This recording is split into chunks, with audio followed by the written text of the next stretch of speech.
Say that again. Welcome, everyone. We had a brief in-camera session, so we are back in session following that short meeting. We will welcome everyone in the gallery and to those who are watching from home. A reminder for those of you who are in the room that tonight's meeting is being broadcast live and for future viewing on our YouTube channel. And it will also be available on Tellil for the next week or so. So I'll begin by acknowledging that we are gathered today in Mi'kma'ki, in Unama'ki, the land of the fog, a part of Mi'kma'ki, the unceded traditional territory of the Mi'kmaq people since time immemorial. We honor and thank the Mi'kmaq for sharing their land and home with us. So I would ask that everyone stand insofar as you're able for the playing of O Canada.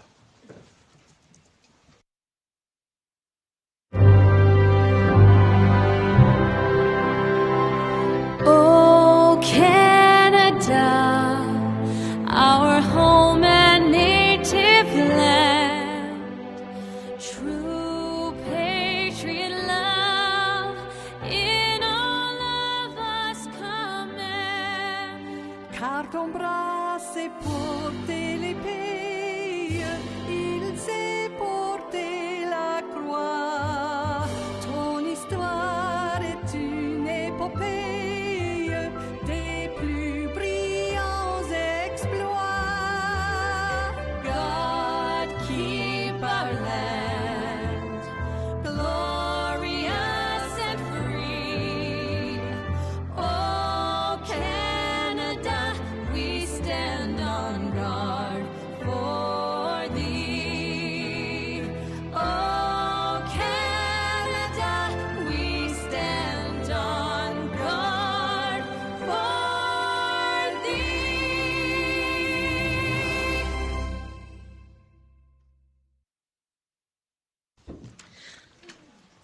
Okay, I will ask that the CAO take the roll call of councillors. Thank you, Madam Chair. District 1, Councillor Sean Sampson. Present. Thank you. District 2, Warden Lowe's Landry. Present. Thank you. District 3, Councillor Brian Marchand. Present. Thank you. District 4, Deputy Warden Amanda Bombercat. Present. Thank you. And District 5, Councillor Brent Sampson. Present. Thank you. The roll has been called, Madam Chair. Great. So I'm going to ask if there are any recommendations from the in-camera session that we just held. There were two matters. One was related to personnel. Do we have any motions? Go ahead, Deputy. Thank you, Warden.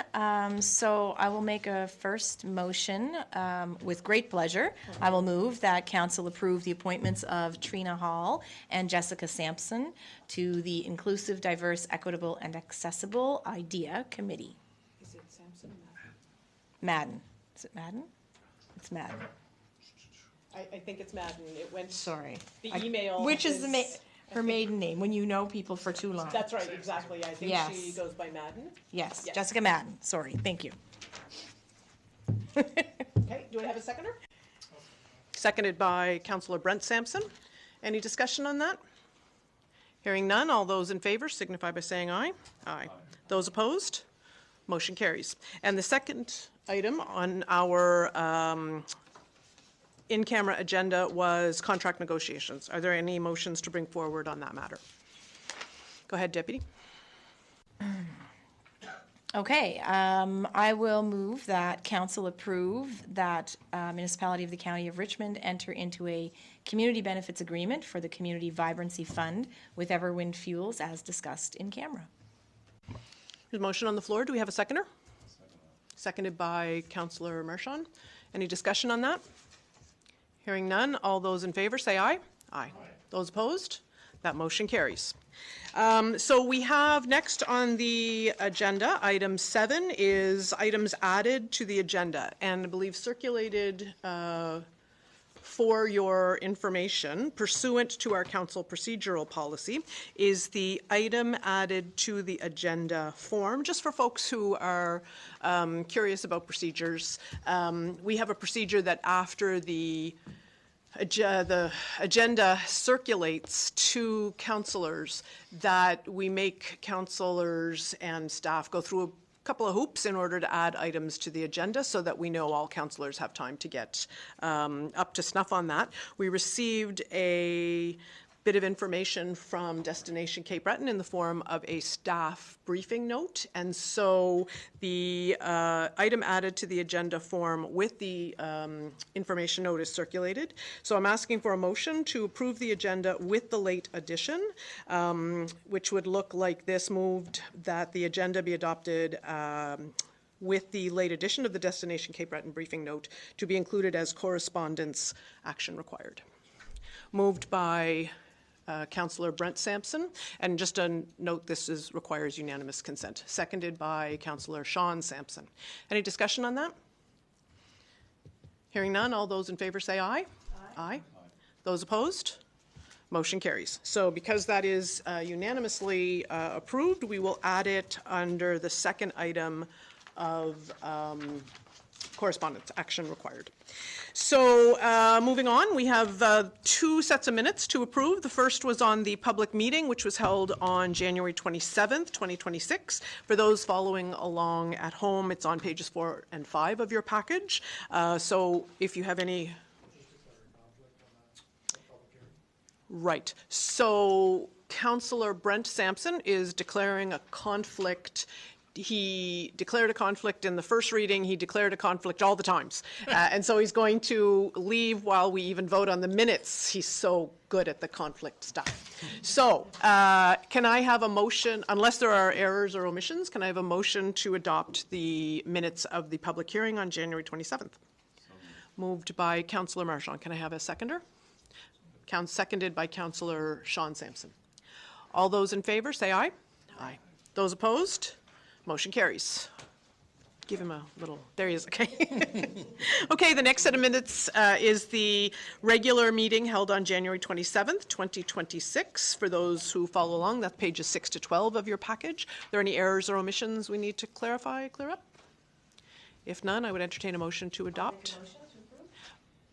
Moved by Deputy Warden Mumbercat. Can I have a seconder? Seconded by Councillor Brett Sampson.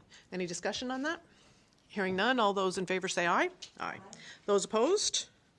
Motion carries. So we have two question periods tonight. The first is only in relation to the reports. And for folks who wonder that this is something, a change, a good one, I think. So there are two opportunities to ask questions of council. The first one is on the, so I'm going to talk while we give the phone number.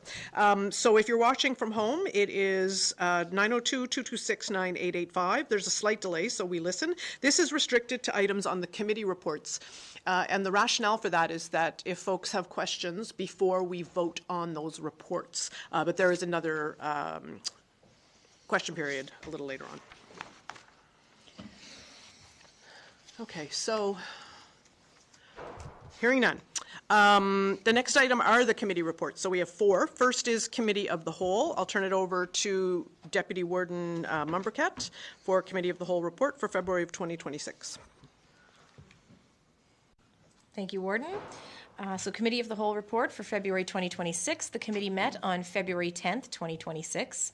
The committee discussed the 3-year cost share agreement for subdivision streets. I move that Council accept the recommendation of the Committee of the Whole and authorize the Warden and the CAO to sign cost share agreement number 2026-018. The motion on the floor. Can I have a seconder? Seconded by Councillor Marchand. Any discussion on that? Hearing none, all those in favor say aye. Aye. Those opposed? Motion carries. The committee discussed the request to proclaim March as Amyloidosis Month. Amyloidosis Awareness Month. I move that Council accept the recommendation of the Committee of the Whole and approve the proclamation to proclaim March 2026 as Amyloidosis Awareness Month in Richmond County. Seconded by Councillor Brian Marchand. Any discussion on that? Just that I still can't say. Amyloidosis. I know, I've said it a lot. So clarification from the clerk. We read the proclamation. Do we have to read everything or just from the whereas or just from the either? Read it all? Should we do it immediately following this motion? You can, or you can wait right right before they adopt the report. It's up to you. Okay, so we'll get amyloidosis over with. So we have a motion on the floor. Is there any, no discussion on that? So all those in favor of the motion around Amyloidosis Awareness Month, signify by saying aye. Aye. Those opposed? Motion carried. So I will beg your indulgence for a minute. This is in French and English, so I'm just going to read the English version. The French is on page 14 of your package. Whereas March is Amyloidosis Awareness Month, a month dedicated to raising awareness, funding research, and supporting those living with amyloidosis and their loved ones. Whereas amyloidosis is a group of diseases that occurs when an abnormal protein known as amyloid builds up in the tissues and organs of the body. Left untreated, the disease can result in organ failure and can be fatal. And whereas amyloidosis can mimic the signs and symptoms of more common medical conditions, and the disease can be challenging to diagnose, and whereas amyloidosis often affects people who are older or middle-aged, however, younger people have been diagnosed with this disease, and whereas some of the signs and symptoms of amyloidosis can include shortness of breath, weight loss, fatigue, swelling in the ankles and legs, numbness in the hands and feet, foamy urine, carpal tunnel syndrome, bruising around the eyes, and an enlarged tongue, and whereas early diagnosis can lead to better outcomes for both patients and their families, and whereas raising awareness about all the amyloidosis diseases, including hereditary and non-hereditary forms of the disease, can contribute to the building of healthier communities across Canada. Therefore, be it resolved that I, Warden Lois Landry, on behalf of the Richmond County Municipal Council, do hereby proclaim March 2026 as Amyloidosis Awareness Month in the Municipality of the County of Richmond, dated at Arishat, Nova Scotia, this 24th day of February 2026. Okay, so I'll turn it back over to Deputy Warden. Thank you, Warden. The committee discussed the letter from Nicholas McGuinness, Warden of the Municipality of the County of Antigonish, addressed to the Honourable Tim Houston concerning the Nova Scotia Power Rate application for 2026-2027. I move that Council accept the recommendation of the Committee of the Whole and authorize the Warden to write a letter of support. Perfect. Can I have, okay, we have a seconder in Councillor Brent Sampson. Any discussion on that? Hearing none, all those in favor say aye. Aye. Those opposed? Motion carries. This concludes the Committee of the Whole report for the month of February 2026, and I move its adoption. Great. There's a motion to adopt the Committee of the Whole report. Can I have a seconder? Seconded by Councillor Sean Sampson. Any discussion on that? Hearing none, all those in favor say aye. Aye. Those opposed? Motion carries.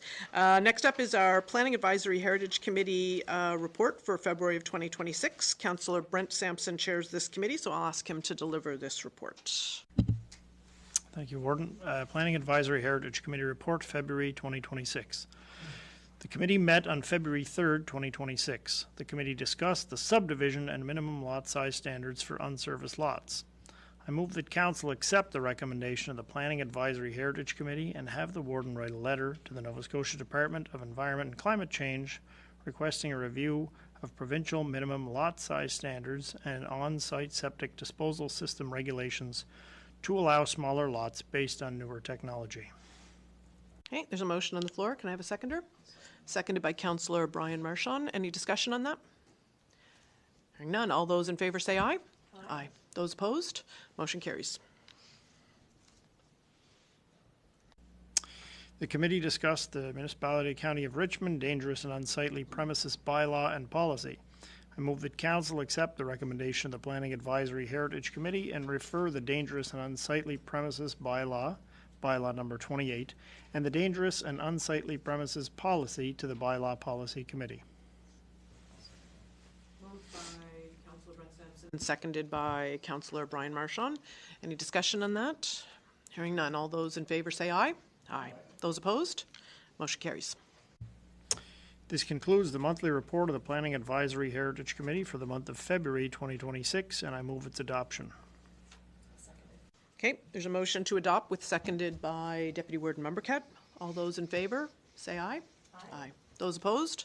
Motion carries. So next up is Bylaw and Policy Committee for February of 2026. This was a busy month, as you can tell from the report, which runs from pages 16 to 121 in your package. So I'll ask Deputy Warden to deliver that report. I'm just happy I'm not reading all those pages. So the Bylaw and Policy Committee report for February 2026. The committee met on February 4th and 10th, 2026. The committee discussed the amendments to the Chief Administrative Officer, CAO Performance Review Policy. I move that Council accept the recommendation of the Bylaw Policy Committee and adopt the Chief Administrative Officer, CAO Performance Review Policy as presented. Moved by Deputy Warden. Can I have a seconder? Seconded by Councillor Brent Sampson. Any discussion on that?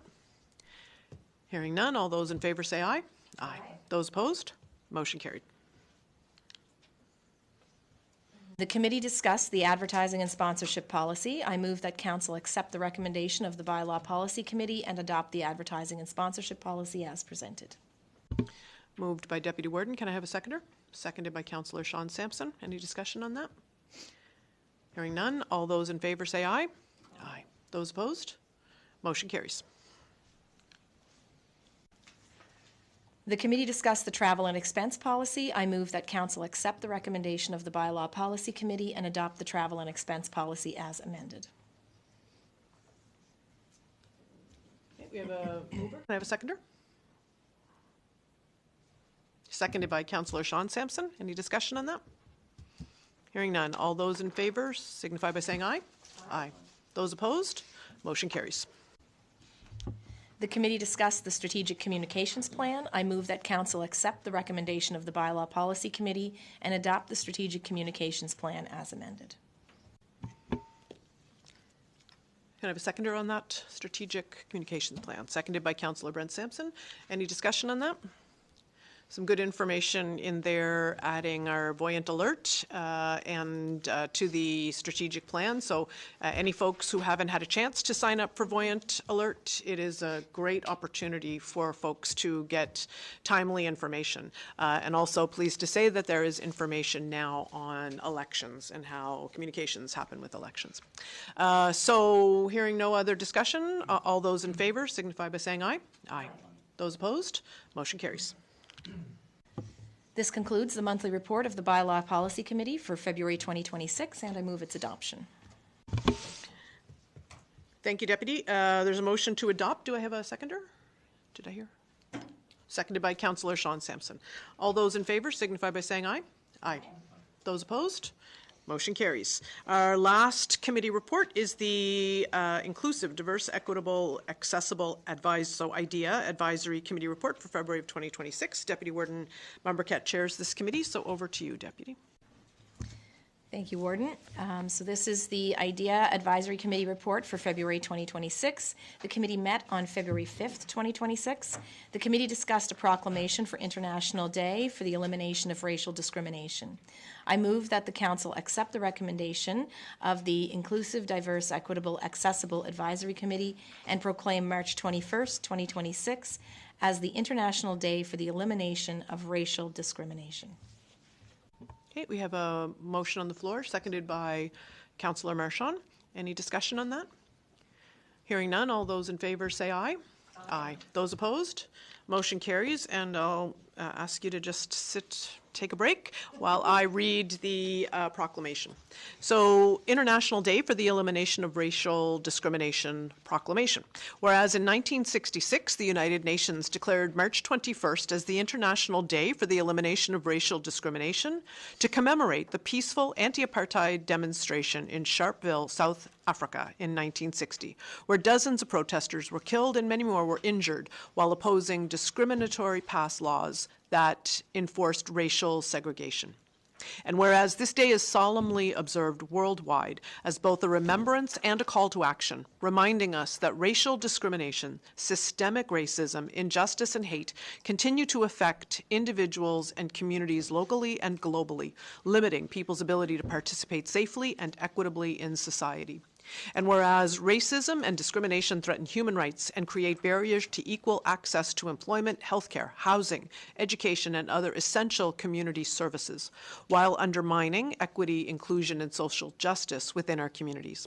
And whereas, while progress has been made, many racialized individuals and communities, including First Nation peoples and people of color, continue to face prejudice and discrimination in their daily lives. And whereas the municipality of the County of Richmond is committed to confronting and dismantling systemic racism, promoting inclusive practices, and fostering community where diversity is valued, every person feels a sense of belonging, and all residents can thrive without fear of discrimination. Therefore, be it resolved that I, Warden Lois Landry, on behalf of the Richmond County Municipal Council, do hereby proclaim March 21st as the International Day for the Elimination of Racial Discrimination in the municipality of the County of Richmond, and encourage all residents to reflect, learn, and take meaningful action towards eliminating racism and discrimination in our community, dated on Arishat, Nova Scotia, this 24th day of February 2026. So I will turn it back over to Deputy Warden to conclude the report. Thank you, Warden. This concludes the Inclusive, Diverse, Equitable, Accessible Advisory Committee report for the month of February 2026, and I move its adoption. Thank you. We have a motion seconded by Councillor Marchand. Any discussion on that? Hearing none. All those in favor signify by saying aye. Aye. Those opposed? Motion carries. So that takes us to new business. So we have one item for folks who are following along. The information is on pages 124 and 125 via a briefing note about recreation instructor liability insurance funding.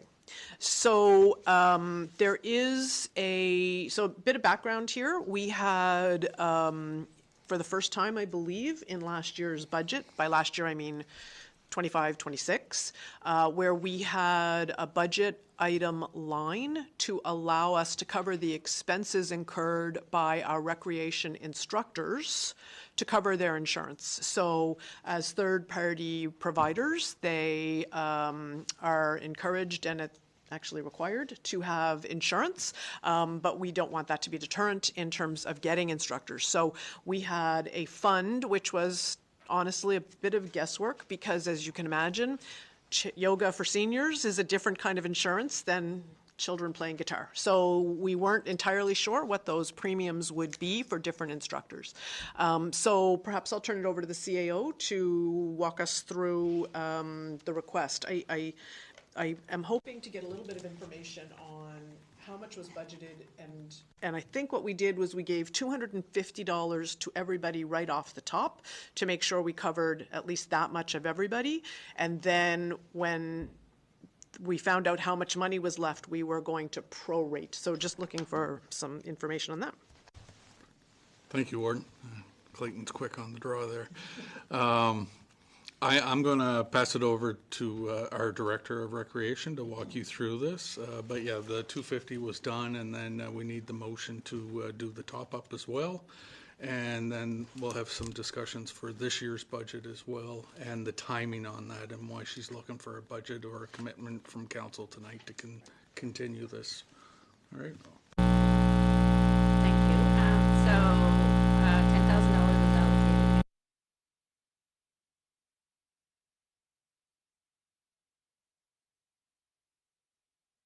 Request, and the cost varied from approximately $180 to over $500. So we were able to afford each individual $250, and the balance owing, should everyone ask for the remainder of their liability insurance to be covered, is approximately $700. And so I had asked staff to listen to the budget deliberation conversations, and so we're just looking for confirmation in the form of a motion that council is okay with providing the additional funds of the $700, and that's to date what has been requested. And then in terms of next year, so although our budget doesn't end until end of March, we're already planning for April 1, and so because this was the first year, we're looking for a commitment from council in advance so that we can continue. Otherwise, we would be left to tell instructors, well, you need insurance, but I can't tell you till June if we're going to give you money for it. Yeah. Essentially, that's where we're at. No, that's great. Thank you. And I know we we do this sometimes with scholarships to high schools and with garbage, but also, yes, so heavy-duty garbage and Canada Day. So we know those are coming, and we want to make sure that there are commitments there. So thank you for that. And so my understanding is that we budgeted 10,000, and we were only only $700 off being able to give everybody their insurance. Is that right? So we had ample dollars.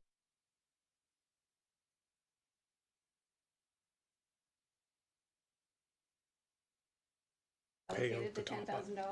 It was just a discussion, so I'm looking just for confirmation, like, we're quite clear on the $250. But I'm just looking for confirmation that council is okay with giving the additional $700 to cover the cost, even though I don't need extra money, right? Okay. Yeah. Yeah, I thought our conversations were included the prorating after the first 250, but if it makes it clearer for a motion, then happy to entertain that. Councillor Marchand, thank you for your patience with your finger on the button there. Thank you, Warden. So was there 13 requests for the whole year? And some of them were over 250? Correct. Okay, so you're not asking for any extra money. So you gave them up to 250, but you said it ranged between 180 and 250. The extra money you want to now give out, is it ones that were over 250? So it ranged between $180 and over $500.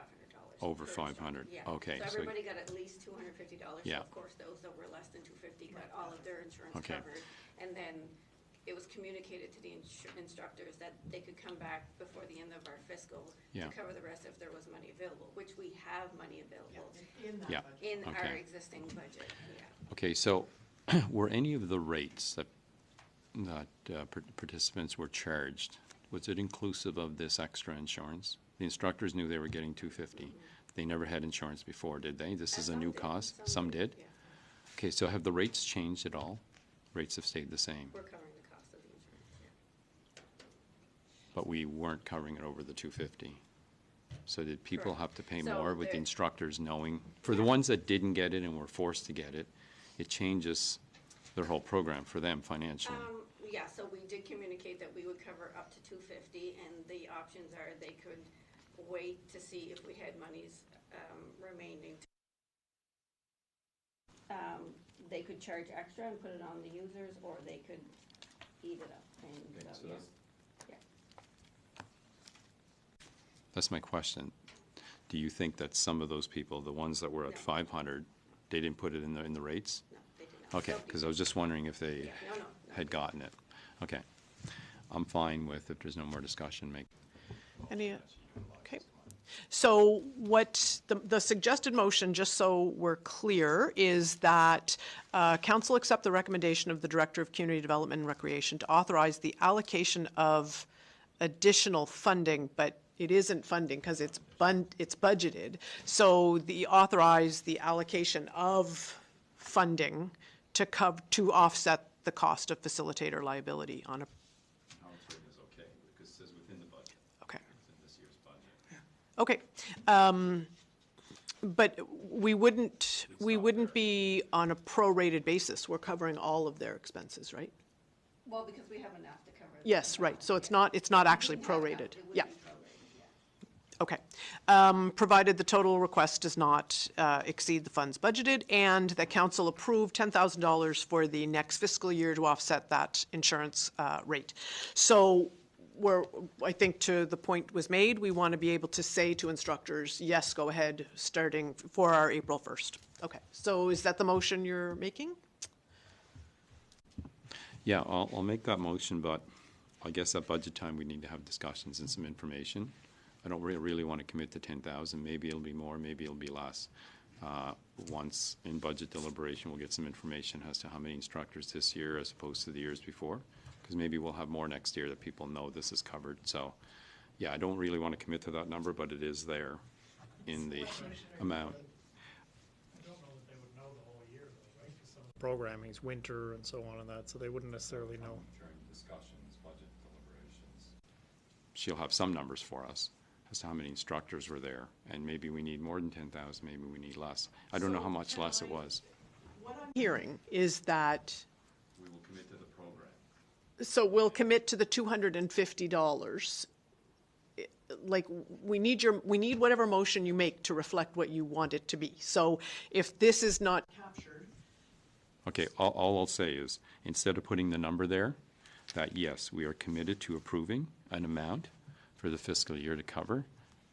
I don't think we should put 10 right now, because are we going to be committed to the 10 with the motion? Maybe we want 12, maybe we'll want 8. That's all. So I'll commit to that. So I'll make the motion. As is. I'm comfortable with it being 10,000. Okay, except that he already made a motion. So I don't know if he has, he's trying to decide. I think, I've made it, but yeah, he has. He has All made right. a motion. So Okay. he's, should make an amendment. No, you can hold make on, it. We'll just hold see on, if hold on, hold on. So Councillor Marchand has made a motion that is the suggested motion with the exception of removing the words approved $10,000. So you are, am I right that the motion you made was to say all of the things in here, but not committing to that exact dollar amount? So that motion without.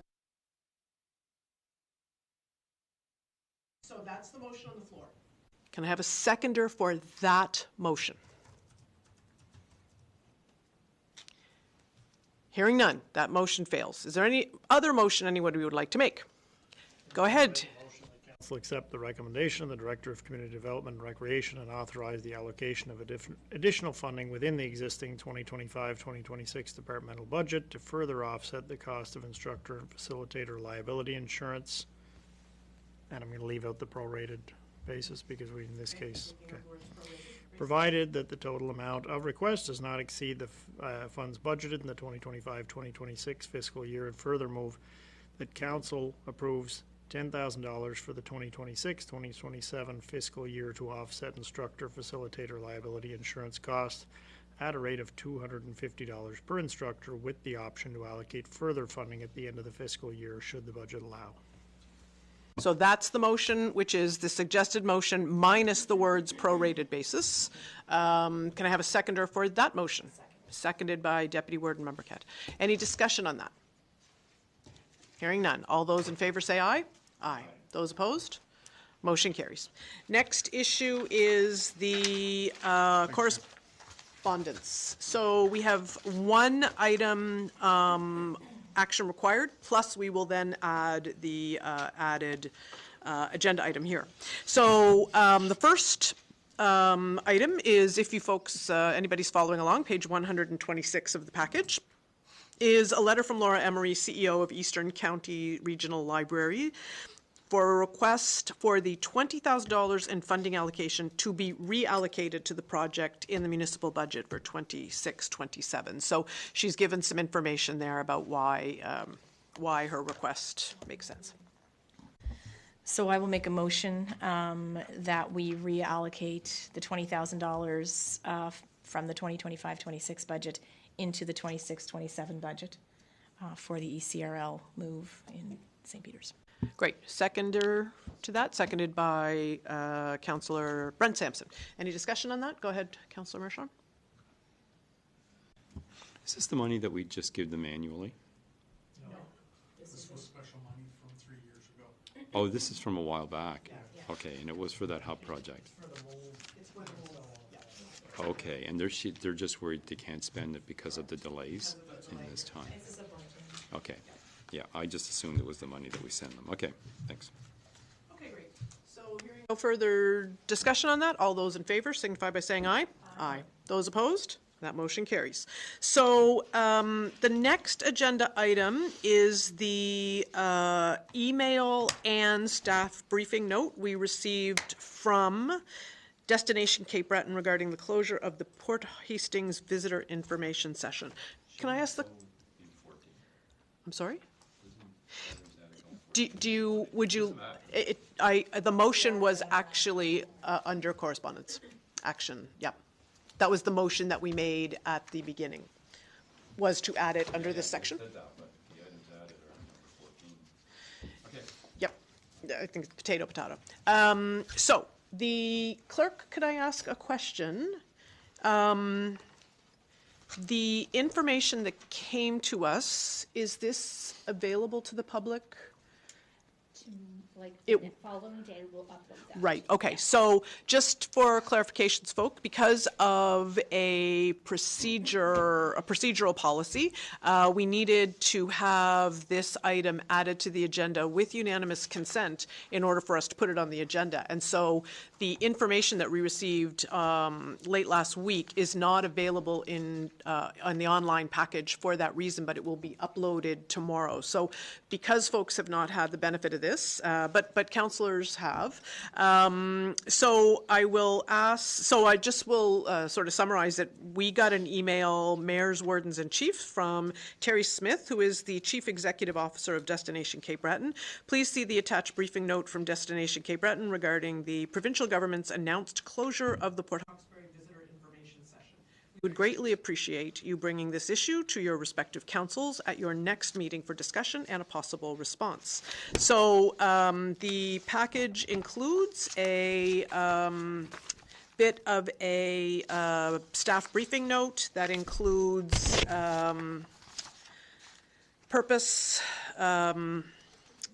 analysis. So there's some information here about the surge in counseling demand, the economic multiplier at the front door, strategic risks of closure, fiscal context versus economic loss, and recommendations. So for folks who are following on at home, you certainly can see that tomorrow. But I will throw it out to councillors if they have anything they'd like to raise on this matter. Go ahead, Deputy Warden. Thank you, Warden. So I first of all want to thank Terry and the team at Destination Cape Breton for putting this together. Certainly when I heard the news of what was happening, my first outreach was to him. I will say that for Cape Breton Island in particular, our biggest demographic are couples in their 50 plus range, which I guess I now get to be part of. Hooray for me.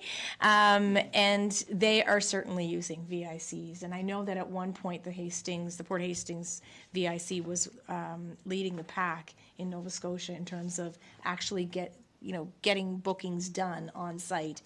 I don't see that stat in here for recent, but I know that traditionally it has been ahead of the pack. So this is a great concern for me in particular, because I'm a big believer in our tourism economy, and I would be in favor of providing some correspondence to the provincial government to encourage them to rethink this decision. In some way, shape, or form. I understand the fiscal reality that we're facing right now. The tabled budget from yesterday is dire. I don't think the tens of thousands we're going to save on this is going to help us fix the $1 billion+ deficit that the province is facing. So I'd be willing to put a motion to that effect on the table, but I will wait to hear from others as well. So let's sort of continue with some discussion before we make a motion so people can characterize their motions adequately. So I'll go around the table. If you have something, Councillor Brent Sampson? I think I'd echo a lot of those comments. I understand the importance of fiscal restraint. I don't understand how this would, I think this likely ends up costing us more in the end than saving us. Like it's, I don't see it as furthering our reputation as a welcoming place. I pass by there in the summer multiple times a day, and it is quite crowded. It's obvious to see. I've, just thinking in the past, I was discussing this earlier, when traveling out of province myself, I've used them before in other areas. I think, there is something to be said for online. There's no doubt. You can plan a lot differently than you would have years ago with online. However, sometimes you're subject to who has the best maybe web designer and so on, rather than the best experience.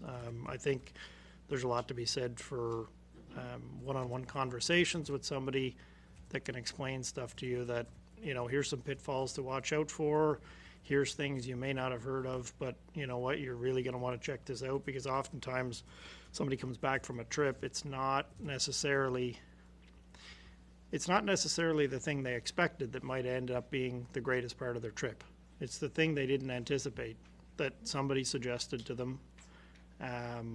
That's often what surprises people the most, and I think it's really important that we continue this. If considering the financial impact here, I think it'll work in the negative for the province in the end.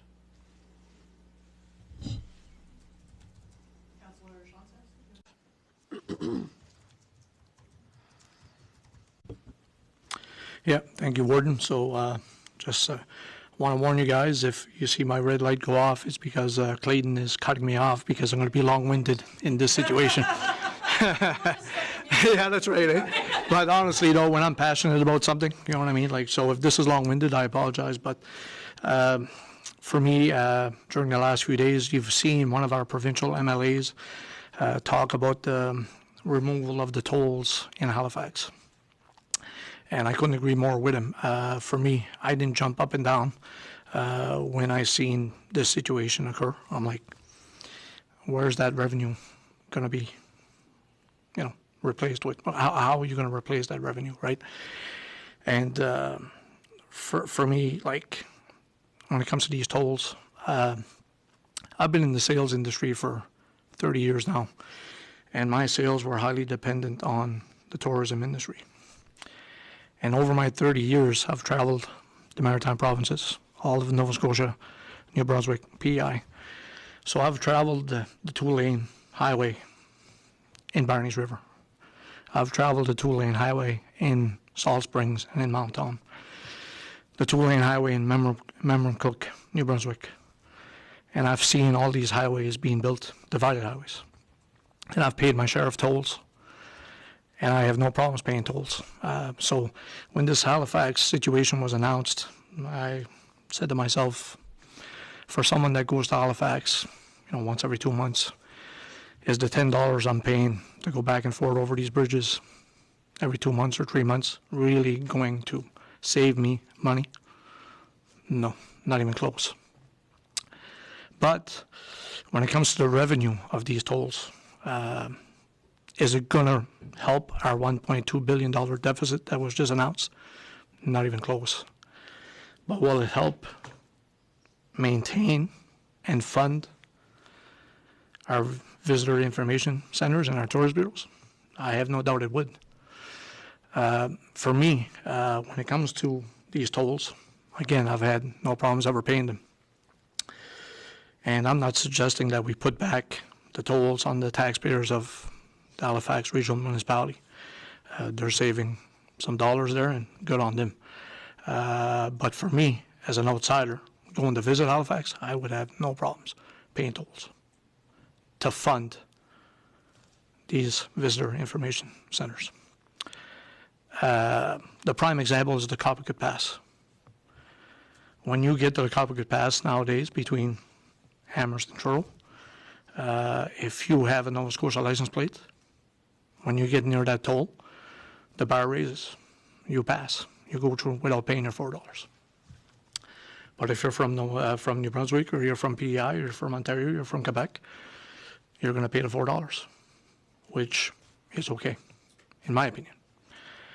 So for me, when it comes to Destination Cape Breton and this marketing levy that is paid on rooms, it's always said that it's money in, money out. For me, it's not money in, money out. It should be termed as and looked at as money in, money invested. So these tolls could go to invest in these visitor information centers. For me, anybody that's coming to our province already has a spending strategy. They're investing in our province. They're investing in Cape Breton Island. So a $20 or $4 or whatever is not going to affect them. They're investing in a vacation. for me, like, I don't know, do you look at putting all these tolls back in? Do you look at putting the toll at the Council Causeway? And again, I'm not suggesting that all Nova Scotians and all Cape Bretoners pay a toll at this plaza.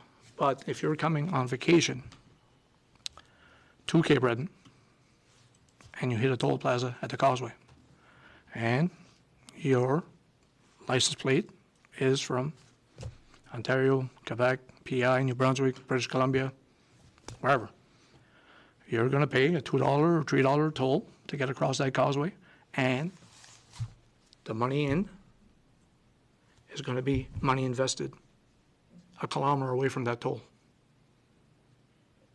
right?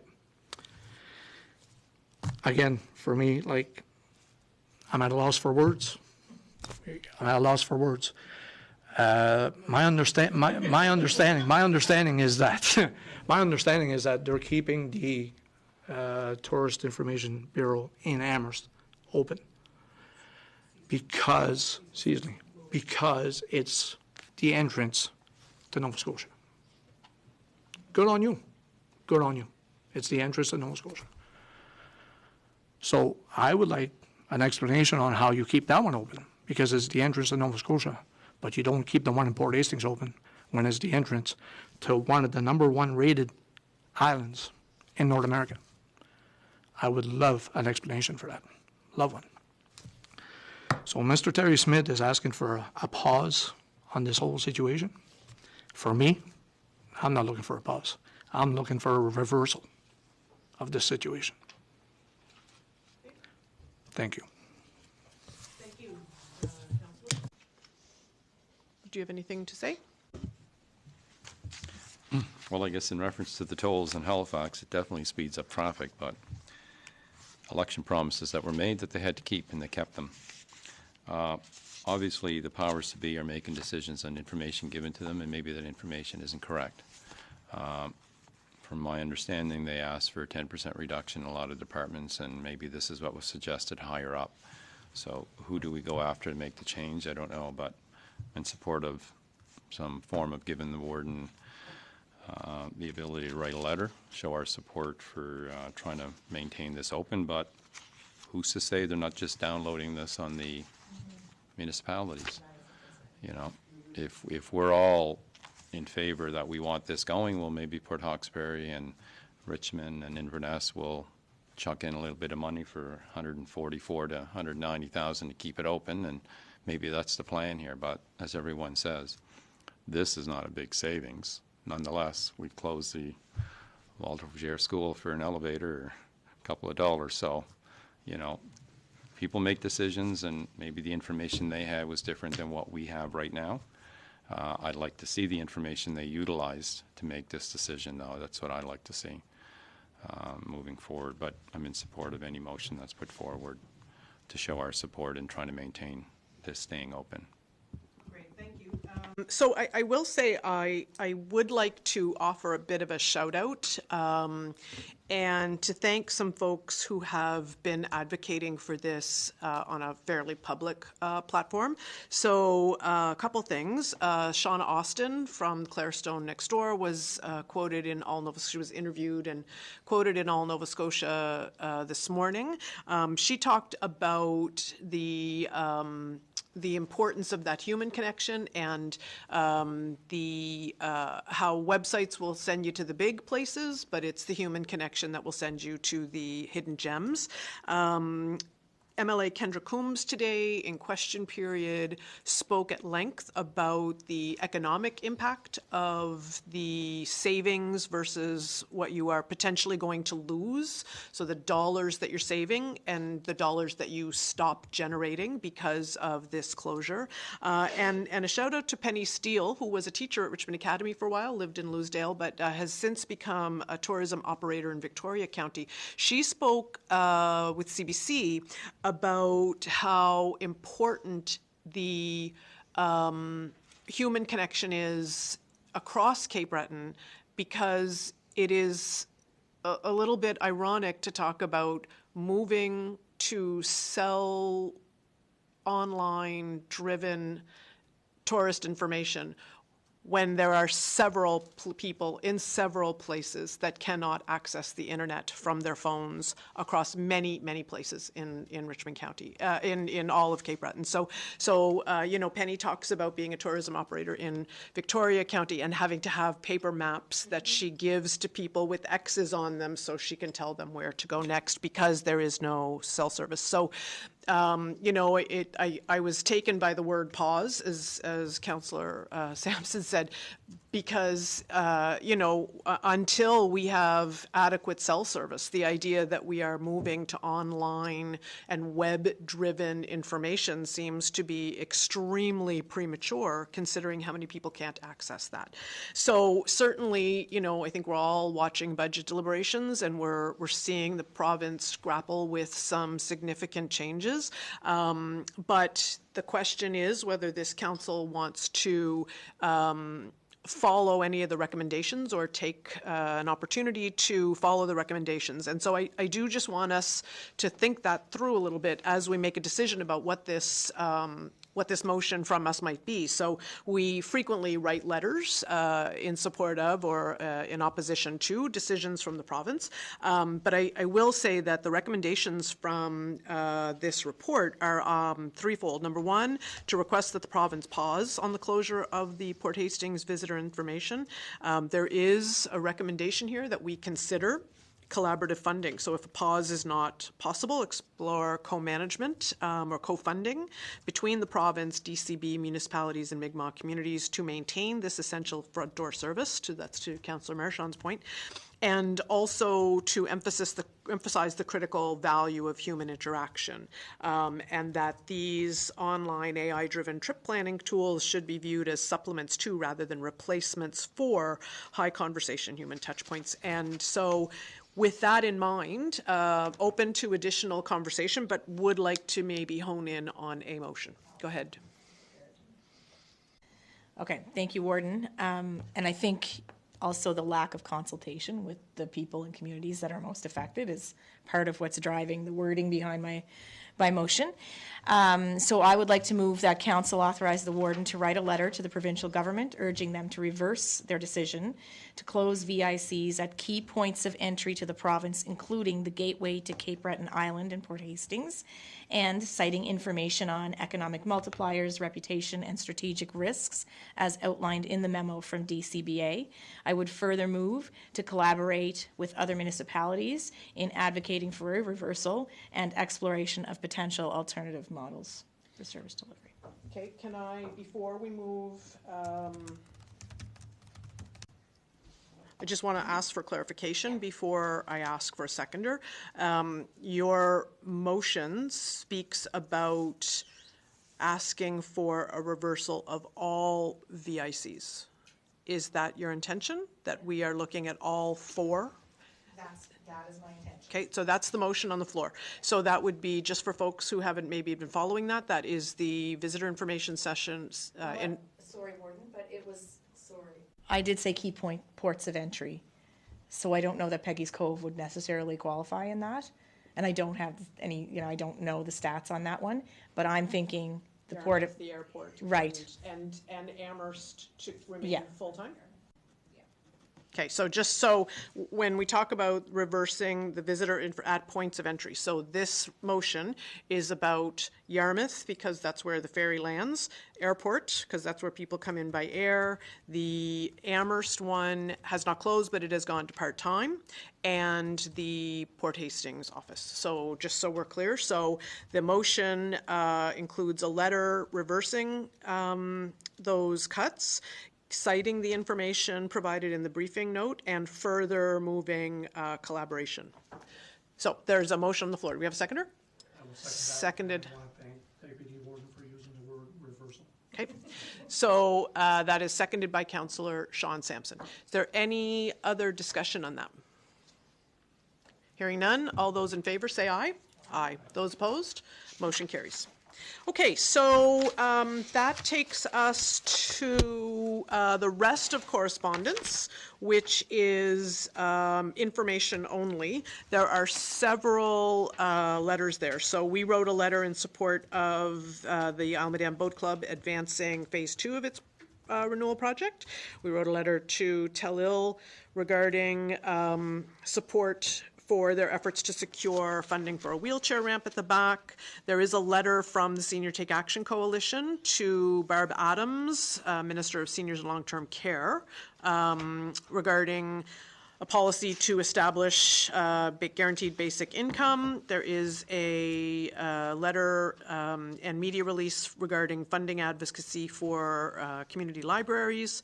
We wrote to both Trevor Boudreau, our MLA, and Jaime Batiste, our MP, with an attachment asking for support for funding for our arena.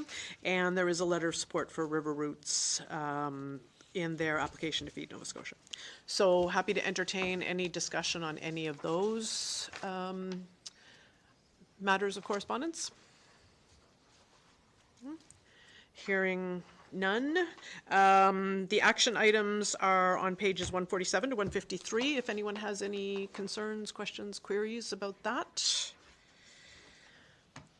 We had an agenda item added, but we took care of that in correspondence. And so now we'll open it up to a 10-minute question period. So this is on everything after the committee reports. So if there's any questions from folks at home, you can call us at 902-226-9885. So this is restricted to items on the agenda after committee reports. So if anyone has any questions or concerns, we're happy to take those. And if, do you want to come up? Come on up. Yep, so just have a seat. That's fine, have a seat, and if you don't mind, you'll. It's gonna come on? Hi, my name is Rosie Wyman. I'm the former senior travel counselor at the Port Hastings VIC with the supervisor, Lori Curtis, and one of our other workers, Tammy Malay.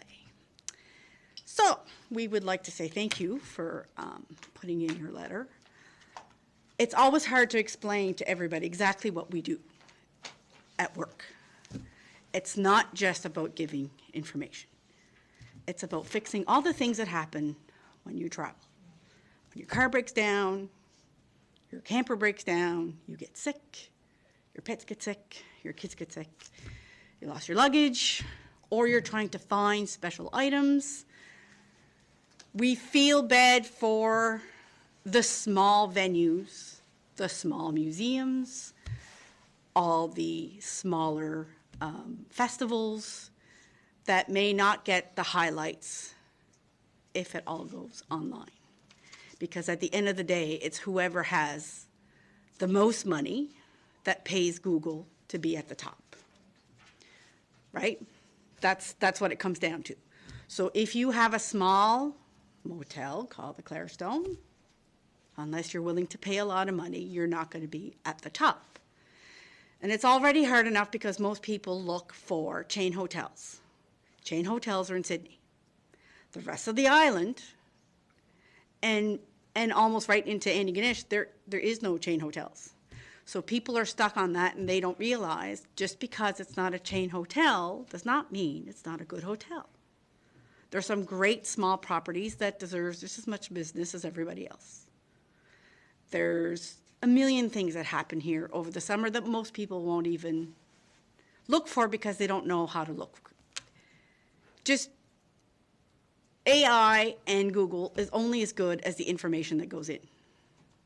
That's it. So if you're just a small place, you don't have a big budget for a fancy website, you may just have a Facebook page, but you have something great, whatever it can be. We have a whole bunch of artisans on this island that are fabulous. We have great music all over the island, and we have some unique places to visit. We have great walking trails, but it's all, if you go on Google, it's all who gets the top search. And I know when I travel, you have to be able to read between the lines. I do this every day, and I often have a hard time to get to the information that I want, and I know what I'm looking for. The average person, the average American doesn't even have a cell phone plan to use here. So they have no data. And they get here, so they have no data. They depend on Wi-Fi.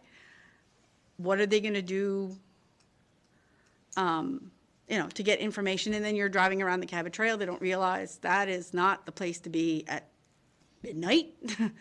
Last year with the forest fires, we spent a lot of time rearranging people's plans because the woods were closed, the trails were closed. So somebody has to be there to filter the information and sometimes to divert people. We've had hurricanes, we've had all kinds of things. And we are the ones filtering, when the boat gets canceled, when, there's a hurricane, there's whatever, high winds. If you're on a motorcycle today, might not be the day to go and see what the sweats are doing to your motorcycle. That's not going to be on Google. That's not going to be on Google. And your experience is only going to be as good as, your vacation's only going to be as good as your worst experience. So if you miss things, that's what you focus on. It wasn't a great vacation because I wanted to do A, B, C, and D, and I didn't get to do it. So, and the other thing, we just heard there's 12 museums closing now. Yeah, I believe their Uh-huh. funding will result in closures. Yeah, so they're looking at a 10% reduction in the civil service. Well, right now, so far, it's mostly clerical. We barely make a living wage. They're not going at the top of the heap. They're hitting everybody at the bottom. For some places, there's nowhere else to go. They're in a small community. They work at these museums. Where are you going to go? Are they going to have to leave where they live to work? It's not always easy to live in a small community, in a rural community. You have to compromise and give up certain things. It's not easy probably to be a property owner and run a business. You're dependent on, there were years where it was hard. We didn't have that many visitors. I think it's ironic because I think we're going to have more visitors again this year than we did last year. I can't give you exact numbers, but we went through tens of thousands of people through our visitor center. That's a lot. That's a lot. And that, to me, evens the playground for everybody. The national parks have their own budgets, which is great. It's beautiful. We love them, but they have their own publicity budgets. I can assure you the small ones in the Cabot Trail, they don't have advertising budget. They just hope that people show up. So.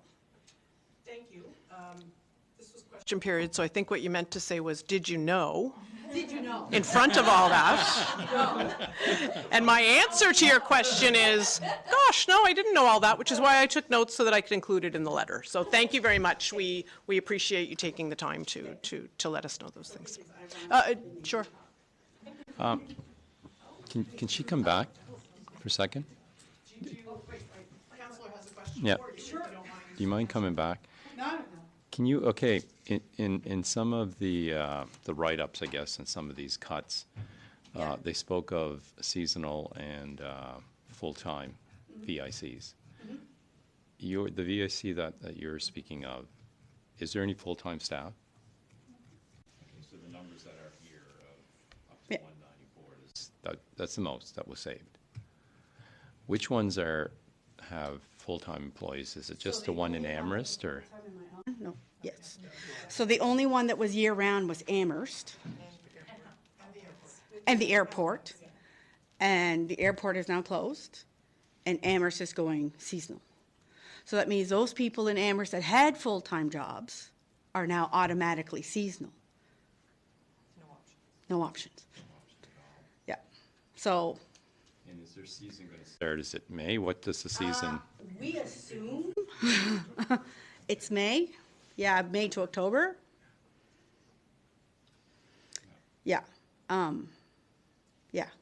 So for some places, obviously, you know, for some people, it may not be as bad. If you're in the city, there's a little bit more opportunities. However, when you live in a small rural community, it's not as easy. Yeah. Thank you very much. You're quite welcome. So, hearing no other questions from the gallery, I would thank folks who came in tonight. And since there is no other items on the agenda, this meeting is adjourned.